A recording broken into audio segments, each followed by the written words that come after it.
Hello दोस्तों, anime time में शुरू करते हैं काइजू नंबर 8 एपिसोड नंबर 4। हम देखते हैं काइजू के हमले से काफका पूरी तरह से जख्मी हो जाता है। आशिरो और उसकी टीम देख रहे होते हैं। काफका कहता है, मैं हार नहीं मानूंगा चाहे जो भी हो जाए। फिर काफका रेनो से कहता है, मेरी फिक्र मत करो, तुम आगे जाओ। रेनो कहता है, मैं कहीं नहीं जा रहा, काइजू को साथ मिलकर हराएंगे। काफका बोलता है, तो ठीक है, अगर तुम कहते हो तो साथ मिलकर लड़ेंगे। फिर रेनो काफका को कंधे पर बैठाकर भागता है। उन्हें होसिना देखकर बहुत हंस रहा होता है। काफका रेनो को कहता है, अपने सूट की पावर को यूज करो, किकोरू का पीछा करो और मेरी फिक्र मत करो। रेनो पूरी स्पीड से भागता है। दूसरी तरफ किकोरू सारे लोगों से अलग भागकर काइजू को मार रही होती है। वहाँ के सारे ओपोनेंट्स काइजू को मार नहीं पाते हैं। सारे ओपोनेंट किकोरू से परेशान होते हैं। किकोरू अकेले ही सारे काइजू पर भारी पड़ रही होती है। वहाँ के सारे छोटे काइजू को मार देती है। वहाँ एक लास्ट काइजू होंजू बचा होता है। किकोरू उसे भी मार देती है। सारे काइजू खत्म होते ही एग्जाम खत्म हो जाता है और सभी ड्रोन्स को बुला लिया जाता है। दूसरी तरफ से कंट्रोल रूम से होसिना कहता है,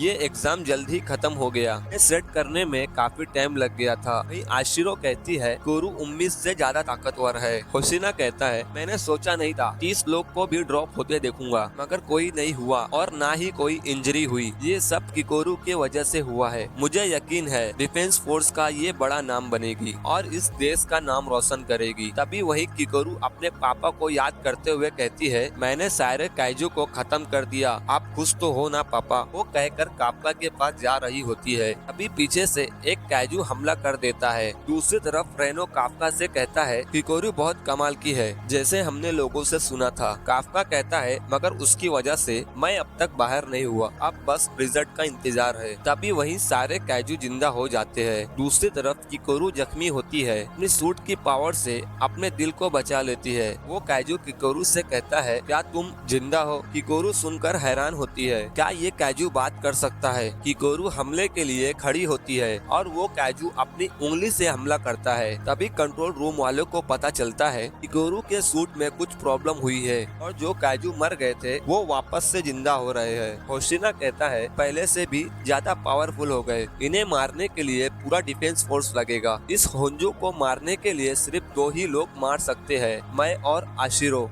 वो दोनों काइजू को मारने के लिए चले जाते हैं। दूसरी तरफ किकोरू उस काइजू के हमले से ज्यादा जख्मी हो जाती है। वो अपनी सूट की मदद से अपने ब्लीडिंग को रोक लेती है। किकोरू कहती है, अगर किसी ने इस चीज को नहीं रोका तो सैकड़ों लोगों की जान जाएगी और मैं इस तरह हार नहीं सकती। वो काइजू किकोरू पर हमला कर देता है। किकोरू फ्लैशबैक में जाती है। किकोरू स्कूल में फर्स्ट आई होती है। किकोरू अपने पापा के पास जाती है। उसके पापा कहते हैं, तुम फर्स्ट आई हो, अच्छी बात है, मगर एक बार मिली जीत पर खुश होना ताकि अगली बार फेल हो सको। अपने अगले लक्ष्य के लिए जल्द ही तैयारी शुरू करो। अपने देश के भविष्य के लिए तुम्हें हमेशा परफेक्ट होना होगा और अपनी मरी हुई माँ के खातिर भी। फिर किकोरू काइजू के सामने खड़ी हो जाती है। उसका हाथ काम नहीं करता। दूसरी तरफ एक ड्रोन के जरिए पता चलता है किकोरू उस काइजू के पास है और वो बहुत जख्मी है और वो काइजू हमले के लिए एनर्जी जमा कर रहा है। वहीं आशिरो होसिना किकोरू के पास आ रहे होते हैं। फिर वो काइजू किकोरू पर हमला करने जाता है। किकोरू कहती है,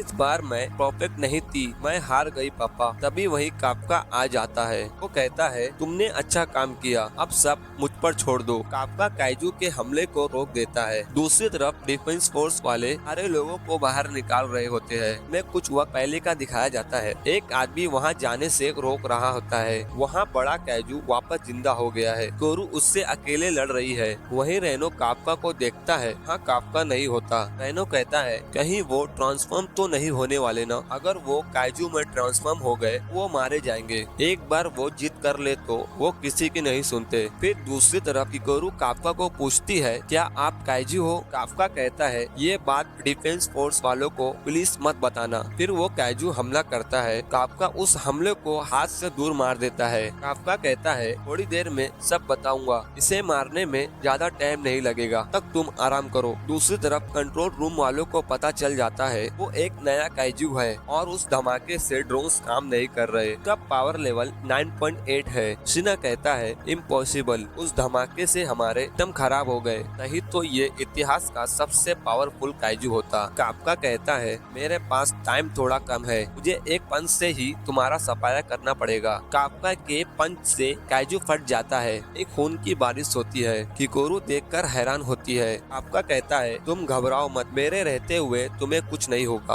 अब हम सब सेफ है। अगर एक चीज कहना चाहूँगा, तुम्हें अपने आप को इस तरह खतरे में नहीं डालना चाहिए। वहीं रेनो काप्का को सर पर मारता है और आपको भी खतरे में नहीं जाना चाहिए, मुझे लगा ही था तुम यहाँ आकर ट्रांसफॉर्म जरूर होंगे। अभी किकोरू बेहोश हो जाती है। फिर होशिना आशिरो उस साइट पर पहुँच जाते हैं। कंट्रोल रूम से वो लड़की कहती है अभी अभी 3 और कैंडिडेट शेल्टर 6 में पहुंच गए हैं, कोरू शिनोमिया, नोइचिकावा और काप्का हिबिनो। शिना कहता है ये वही मंजर है जो 3 महीने पहले देखा था, कहीं ये दोनों केस सेम तो नहीं है। काप्का रेनो हॉस्पिटल में होते हैं तो कहता है आपको देखकर अच्छा लगा, आपको ज्यादा चोट नहीं आई है। कोरू की हालत पहले से बेहतर है, उसे डिफेंस फोर्स सबसे बेस्ट टेक्नोलॉजी से इलाज कर रहे हैं। काप्का कहता है ये तो गलत है ना, से ऐसा इलाज और मुझे ऐसा। रेनो कहता है इसलिए आपको कुछ फ्रैक्चर हुआ है। काप्का कहता है सब कुछ इतनी जल्दी खत्म हो गया, इतने कमाल के लोगों के साथ मुकाबला किए हुए